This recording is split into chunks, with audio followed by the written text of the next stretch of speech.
Ciao friends from beautiful Val d'Orcia. We are in Toscana, Tuscany, and this area is one of the most beautiful in the world, if I might say so myself. So if you come to Tuscany and you don't see this area, you haven't seen Tuscany at all. This area is known for the rolling hills, also for some of the best wines in the world. And in this episode, we're going to take you to some of the most beautiful towns, show you the amazing food from this area, and also show you the beautiful nature. If you are not subscribed to our channel, please do so. You don't want to miss this. You don't want to miss the other videos that we're going to be publishing. And of course, you're going to be helping us out and joining our community. And with that, welcome to Tuscany.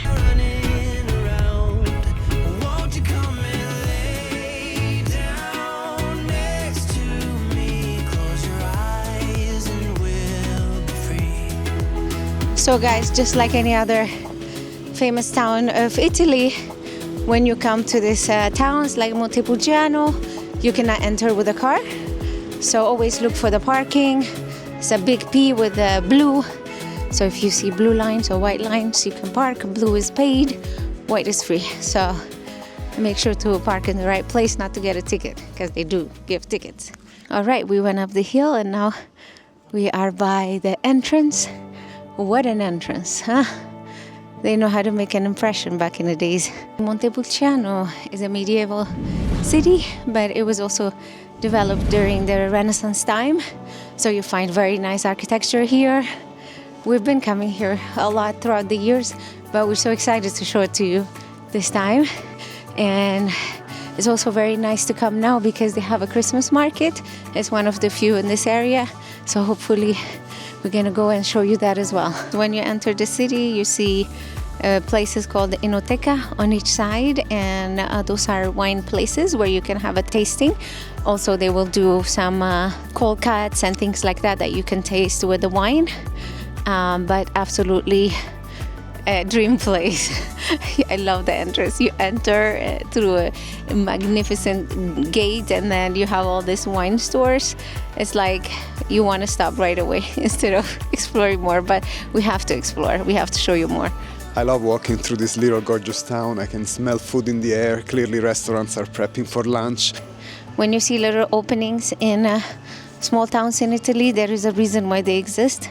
This is one of the tightest streets. It's called the Vicolo delle Mura.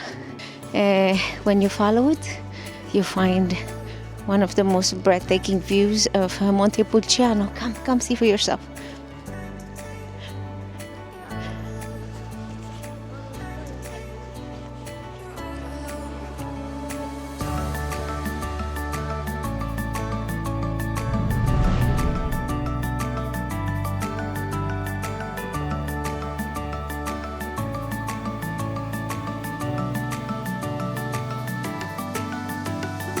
We're going up now. We're looking for the main Piazza Grande, where we're going to start our exploration from. And we're looking for Palazzo Comunale, where we can see the valley from there. Also, the cathedral there is very, very beautiful.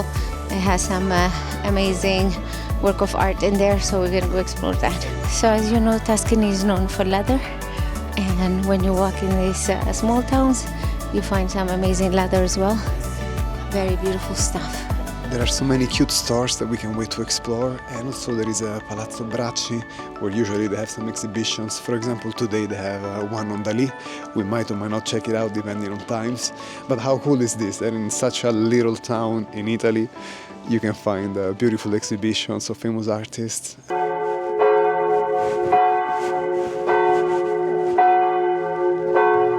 This is the Duomo di Montepulciano, really beautiful. It was built in the 16th century. We visited a few years ago, actually many years ago, and it's really gorgeous inside. Now it's undergoing a renovation, but hopefully by the time you come it's going to be done.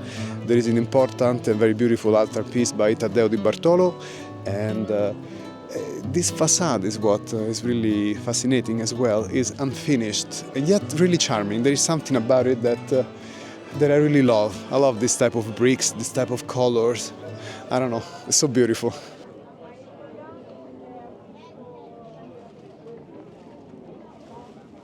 The Palazzo Comunale, you can buy a ticket for €5 each and go up and see the best views of Montepulciano. We're excited. We got our tickets, so we're going up. And until the second floor, you can go with the elevator, and then from then on, it's walking. So it looks like the entrance is through an office, although to us it looked like that way should be the entrance. But I see signs, so we're gonna go through archives of stuff, and we're following the signs. Oh yeah, I think it's this way. Oh my God. It's the Vatican all over again. Oof. Wow, wow, wow. It's very tight and kind of steep already. Follow along and see where we end up. I wonder how small people were back in the days, because I'm sure when they designed this, they designed it for the size of the people at that time. And I'm pretty small, and it's kind of tight for me. Okay, I found a sign here for the terrace, so let's go and see it. But we want to go as high as we can because the view gets better, of course. All right, guys, here we are. Pinch me, please, because this view is absolutely insane.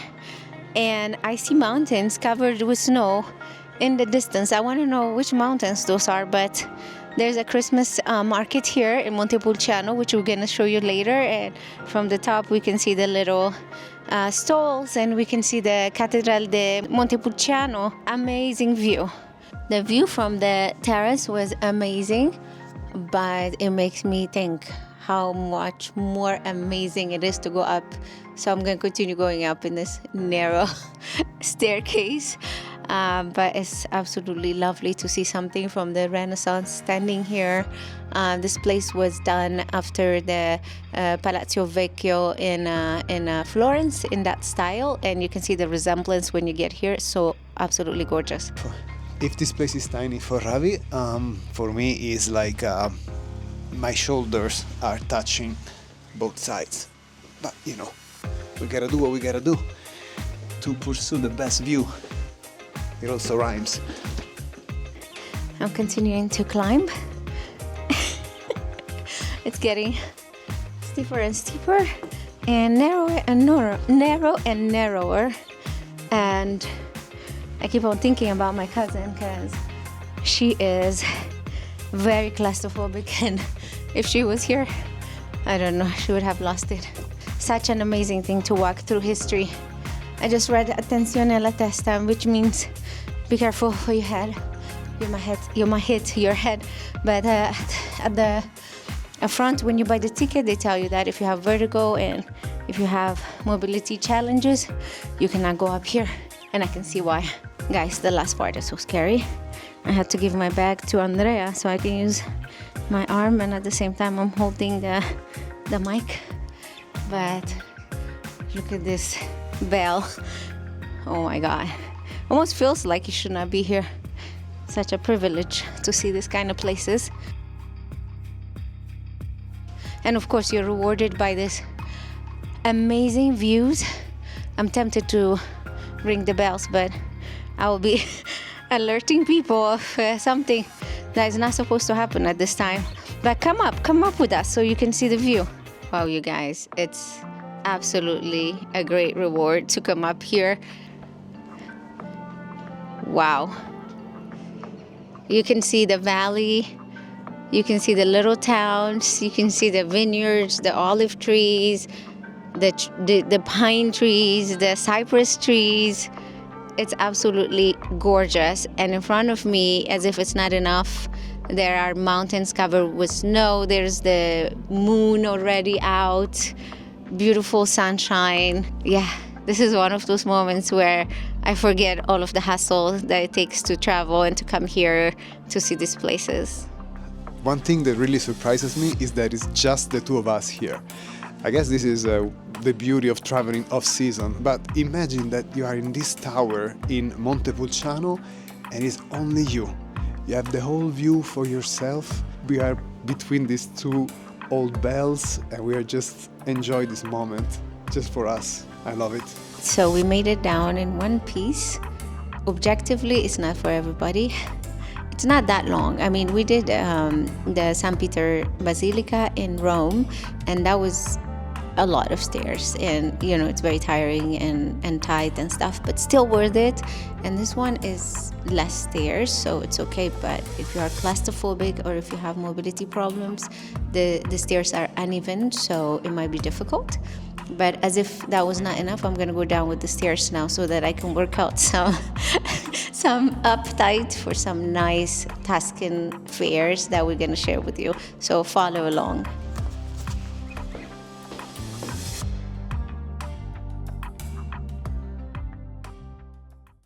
After a nice day of walking and exploring the city, now we are at Osteria del Conte, which is a place that came highly recommended, including by our Airbnb.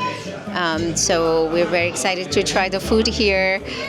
If you haven't been to Tuscany, Tuscany is known for amazing food, including peachy pasta, and it's also known for amazing meat. So when you come here, definitely you have to try both. Be prepared to come with an appetite, because at least in this restaurant, but I would assume also in other restaurants, the minimum portion for the meat, for the bistecca fiorentina, is 1.5 kilograms, which is like a little over 3 pounds. I think that after eating so much meat in Ethiopia, if you haven't seen our Ethiopia episodes, they're going to be out, so check them out. We didn't think that we were going to eat meat again, but now, of course, we are in the land of the best meats in Italy. So I think I'm up for the challenge if you are. All right, so we opted for the duck ragu because they recommended it to us. They said it's the best one. But honestly, Pici is generally about the pasta, which is amazing. So I cannot wait to just dig in.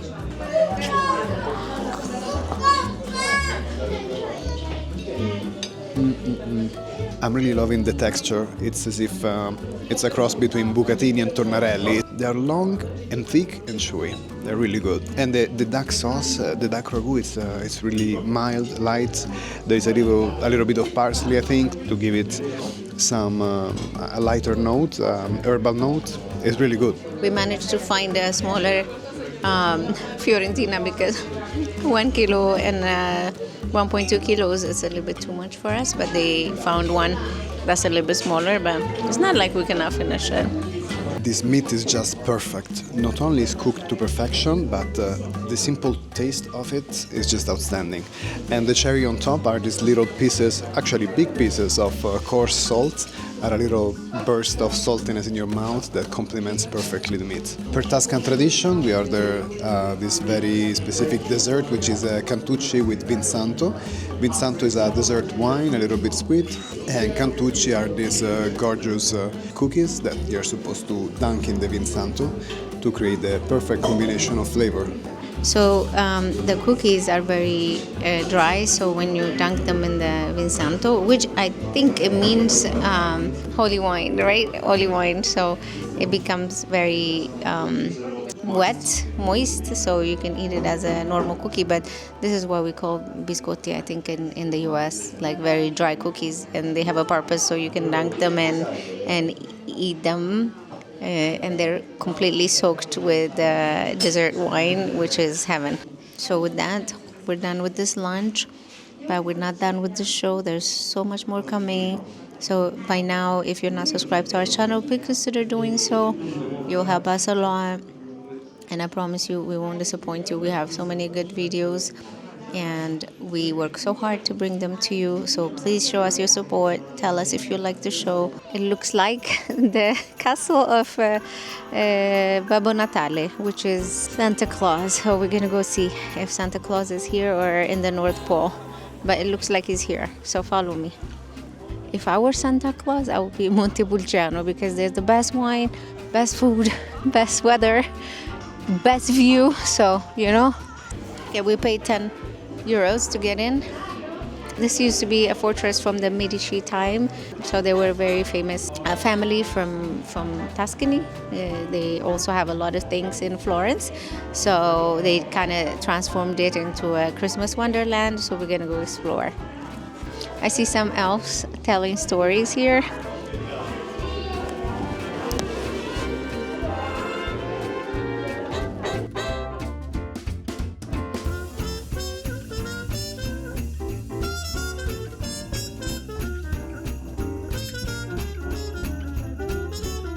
We did our All I Want for Christmas Is You.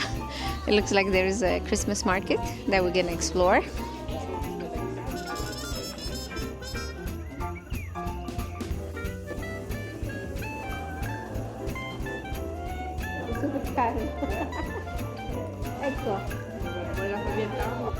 Not sure how, but we ended up on Santa Claus bed, and we took advantage of this unusual setting to take a funny picture. I think that this is the appropriate bed for Santa because he's very big, and this is like bigger than a king size, don't you think? This was an unexpected and lovely experience. We became children in there because it's such a lovely Christmas concept. We have been to so many around the world, but this one is very creative. I really, really loved it. You know, there's a workshop where new elves get to audition, and then there's also like an elevator that takes you to North Pole, and it comes back to Montepulciano, and then you meet the Santa Claus, which was fun, and we became children sitting on the lap of Santa Claus and taking pictures. Absolutely beautiful experience. Now we're gonna move on to exploring more of the city. There's an actual Christmas market for adults that we're gonna see once it gets dark, because I'm sure it's very magical with the light. So follow along.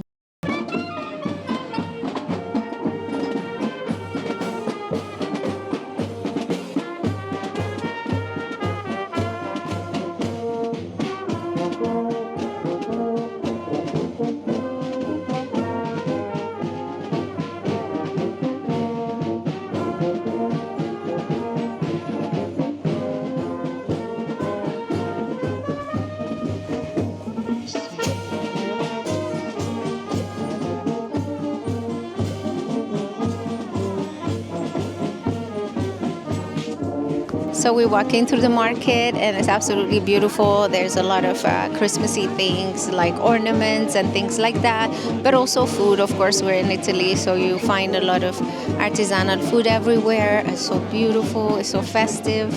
You wouldn't think that Christmas has passed already, but it goes on like this until January 6th in Italy, because on January 6th they do the Befana and then the festivities end. So we're really happy that we stumbled upon this market.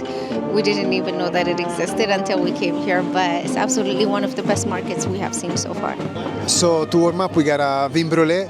It's delicious. To describe it, I feel like I could say that this is like warm sangria, for lack of better descriptions. It's so good with the cold and the smell. You can smell the cinnamon. Wow, and the orange is really good. So warm, I love it. It's magical here, like the band and the little stalls. It's really a nice Christmas market.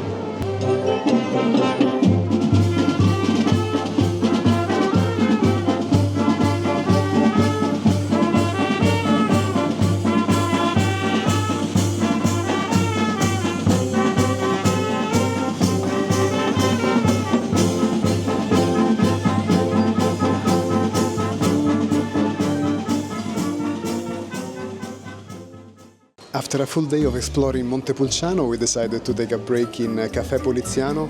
This is a historic cafe. It's really beautiful. It opened for business in 1868, so it's really old, and it has gorgeous Liberty-style element, iron wrought accents, and frescoes. It's just beautiful. They do a lot of traditional sweets, traditional Tuscan sweets. In this case, even more skewed heavily toward winter type of sweets. You know, every season has its own specialties, and they do amazing special coffees. In this case, this is the Gran Caffè Poliziano, I think it's called. It has Cointreau, grappa, coffee of course, some whipped cream, and I think some spices. So it looks like it's a little bomb. It's exactly what we need to warm up after the cold outside. I'm mixing it with the whipped cream that is melting inside. This coffee really has a kick. I think that the alcohol really comes through, so it's definitely meant to, you know, to keep you warm and give you a kick. But it's really delicious. It's, I would say, sweet booze and a little bit of coffee. I also ordered the panforte, which is a traditional Tuscan sweet. It's made with candied fruit, almond, figs, and honey. And it looks like it's a very dense type of sweet and chewy. So let's try it.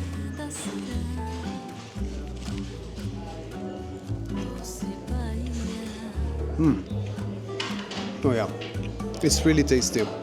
Not overly sweet, and there are some spices coming through. It's really nice. I really like panforte. I think for some people can be a bit of an acquired taste, but I find it delicious. It's made with flour, almond, spices and honey. So the texture is really interesting because it's like chewy, but sometimes it become crunchy because of the almonds. And it's some sort of a cake, for lack of better words, but it's very dense. It's really interesting and I like it. We hope you liked our episode from Montepulciano. Stay tuned because there is more coming up for you. We're gonna be exploring the rest of Val d'Orcia, find local gems, eat delicious food, so stay with us and see you next time. Fantastico, grazie Imma.